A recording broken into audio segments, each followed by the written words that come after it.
Hello and welcome back to Be Here Now. Now today I'm in the Peak District, England's first national park. About an hour's drive away from Manchester, about half an hour from Sheffield, and what I'm going to be doing is going on top of the moors and seeing if I can show you something very special indeed. But before I do all that, I'm not going to tell you what it is. Before I do that, I thought I'd pay a visit here to Ladybower Reservoir, which is just off Snake Pass. Because we've had a bit of a record summer in terms of heat and drought, and as the water level of the reservoir has dropped, as you can see, something below the surface has popped up, or rather it's just been exposed. So I'm going to see if I can find it, if there's anything left to see, and see what I can show you.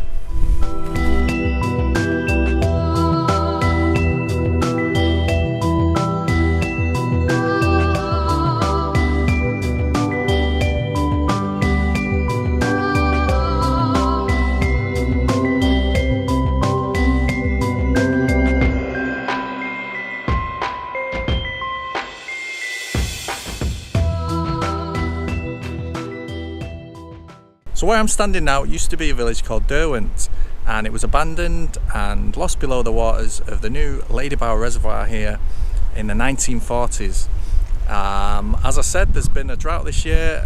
Every so often there's a big enough drought that the water level drops considerably here, and the village, or the remains of the village, are exposed once more. I've got a little map in my pocket of what the village used to look like, so I'm going to have a look round, see if I can pinpoint some of the buildings and what they used to be.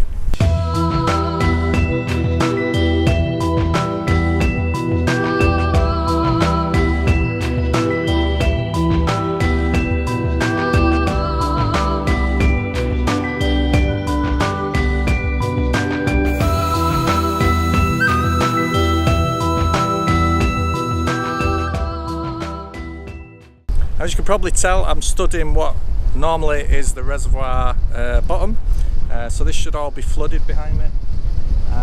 This natural water course was here when the village was here. According to the map over there, just beyond that were some terraced cottages, some nice little terraced cottages there. You can see a few bits of exposed brick and foundations and stuff over there.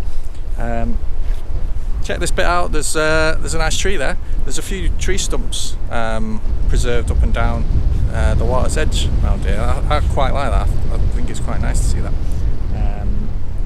But let's move on. So already there's lots to see actually. There's the remains of a wall still survived at the bottom of the reservoir here. There's two what look like gate posts here, and that building over there, those remains there, I think according to my map, if I'm looking correctly, used to be the school, the village school.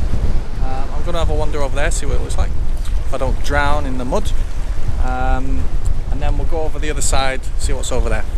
Right, so just to let you know, I was actually wrong about that. Looking back in hindsight, I am looking there at the remains of the church, not the school. I visited the site in early December, so the water level had risen slightly. If you look at this old photograph, you can see the water level virtually at rock bottom, and the school is much lower down, much more central in the reservoir.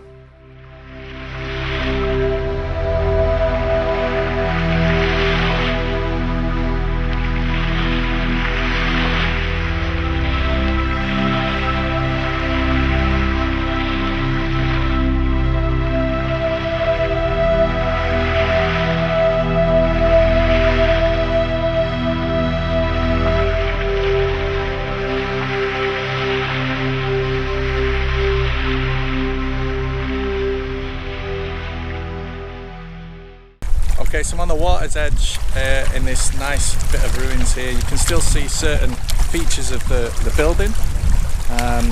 Look at that work there. What was that? Maybe a doorway, maybe some steps.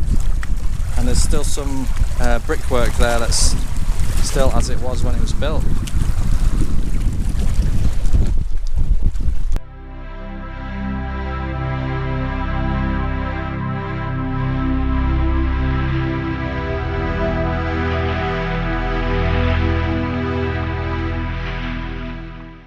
So imagine you lived in this valley 1,000 years ago. What you would have had would be a nice stream or a bit of a river coming down here, and lots of forests all over the place. In fact, the top of the moorland up there would have been forested as well, before before humans cut it all down, obviously.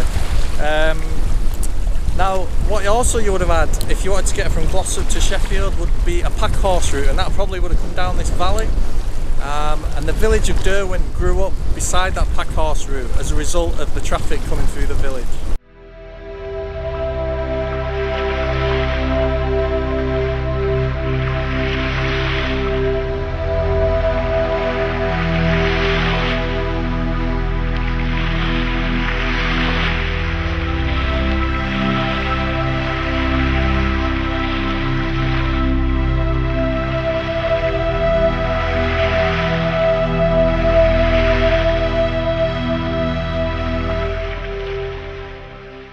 So I'm looking at my map and some old photos I've got, and I can't quite tell what this little building is here, but I can tell you that round about here was where them nice little terrace cottages were, which I'll try and give you a photograph of.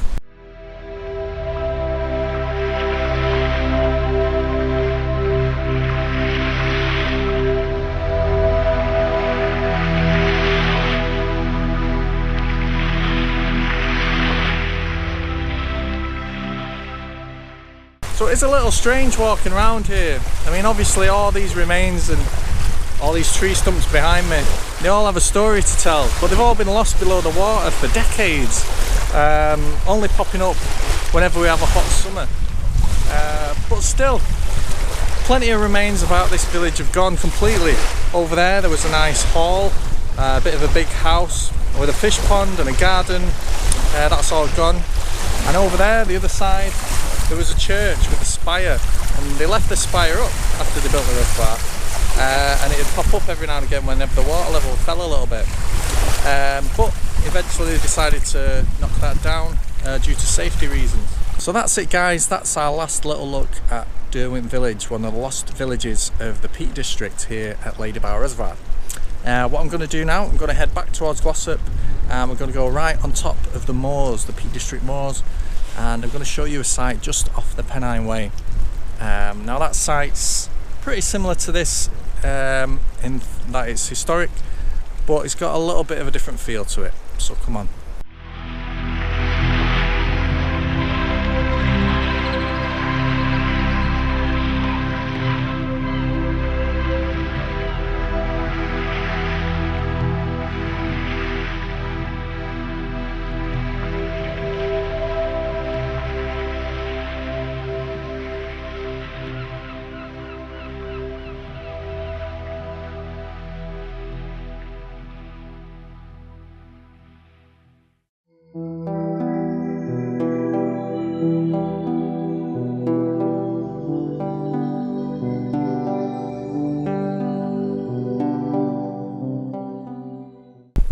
Alright guys, I'm up on top of the moors. I'm walking along the Pennine way.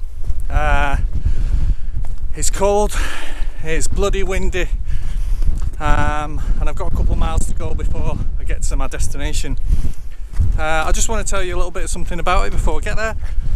I'm knackered. No, I came up here a couple of years ago on a snowy day actually.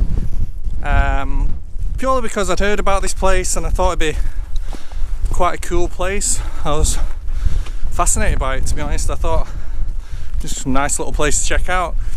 But when I got there, it was the opposite. It was very morose, very sad, a little bit horrific as well, to be honest. And so I'm not really exactly excited about returning there today. However, you know me, and this channel is all about history and history on your doorstep and history you might not know about. And so I'm going to take you up there. I think it's quite an important part of history, this. So I'll take you up there and you can form your own conclusions.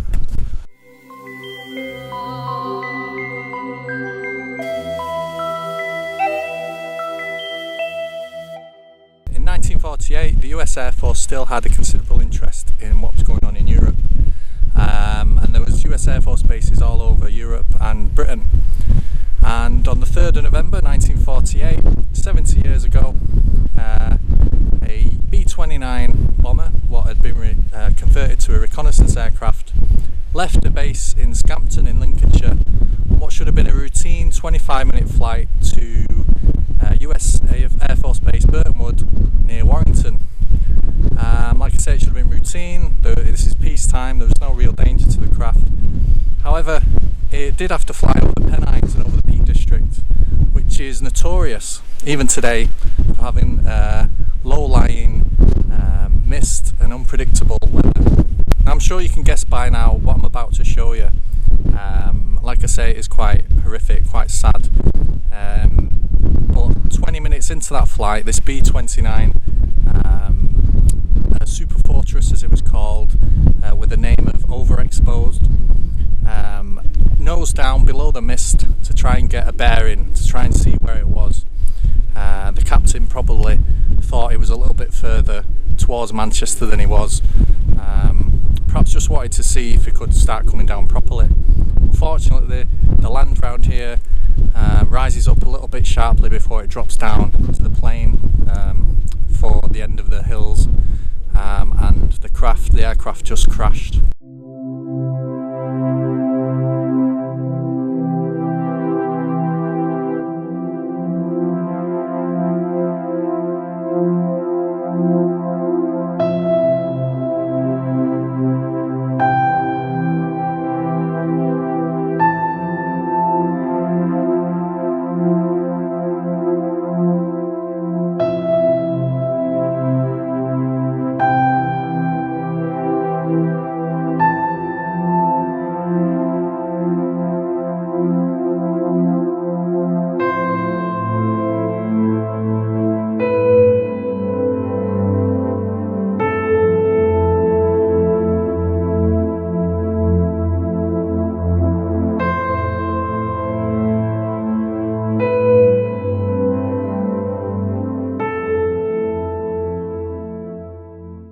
So what's bizarre about this site is that there's so much of the wreckage still here.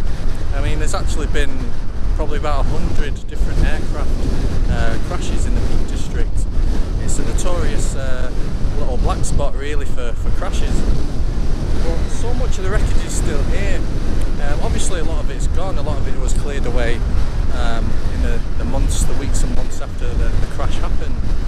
But you can still pick out, there's a wing over there, and the engines and all sorts of undercarriage.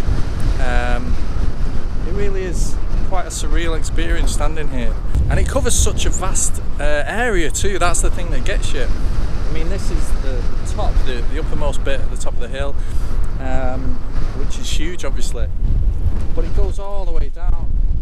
It just keeps going. And there's little bits, there's not just the big bits as well, which you can see, but there's little bits embedded in the peat, embedded in the grass. There's bits that have blown eventually over the years, bit by bit, up the hill, little pieces of steel and iron. Yeah, it's such a vast area covered by this wreckage.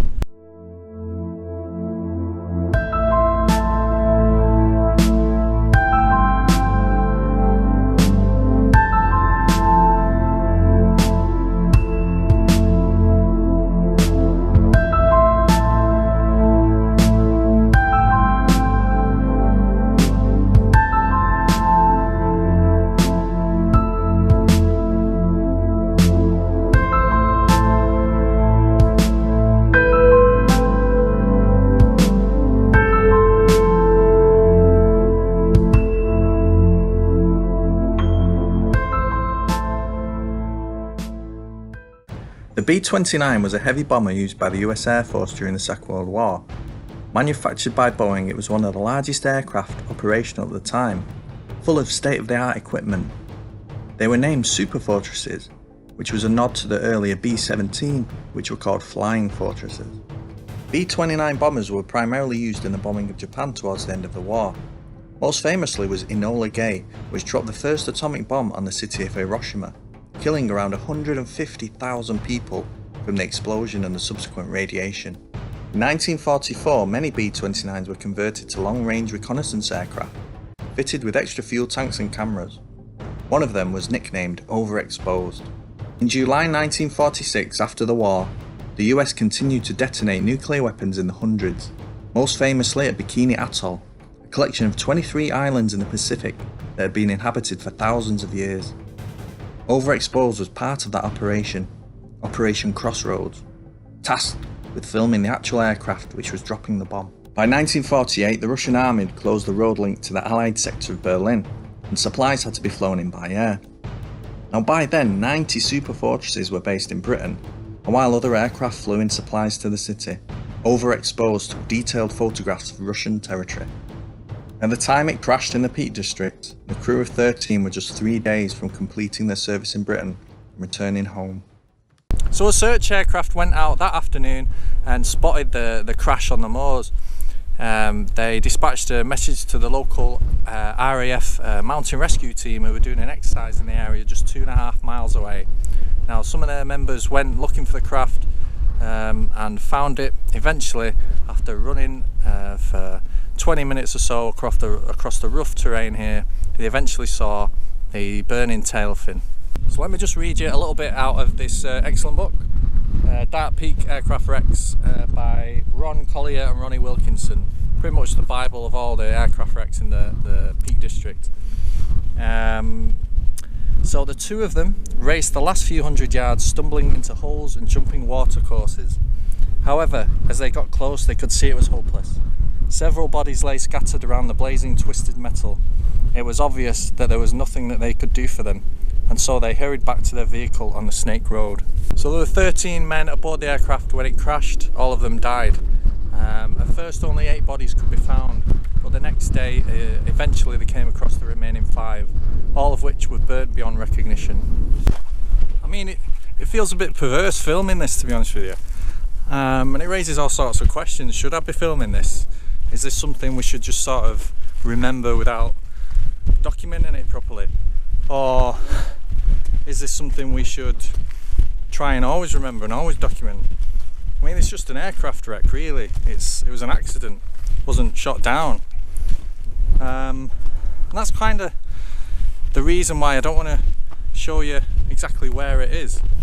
I don't want to give you the good reference or anything like that. If you know it, you know it. If you live in the local area, you probably know exactly where I am. But there's always the risk that people come up here scavenging, treasure hunting, wanting to nick bits. I mean, inevitably bits have gone over the years, big bits, small bits. People stuff things in the pockets, people put things on the mantelpiece and brag about it to their friends, what have you. I don't want that to happen. I think that shouldn't happen. I think what is here should remain here now. But again, that's another question. Am I wrong about that? I mean, after all, it's been 70 years. This is an aircraft wreck, but is it a good memorial to the people who died here, leaving this as it is? I mean, other disasters that happen, do you leave the wreck in situ, or do you tidy it up, do you clean it up and then give another memorial somewhere? I don't know. I think it should stay here. I don't want people stealing bits of it, but it's a moral question. That's just my opinion. So that's it from me, guys. I hope you liked the video. Sorry it was a little bit sad. If you did, give us a like and subscribe, blah blah blah blah blah. Next time I'll try and do something a little bit more fun, a little bit more exciting.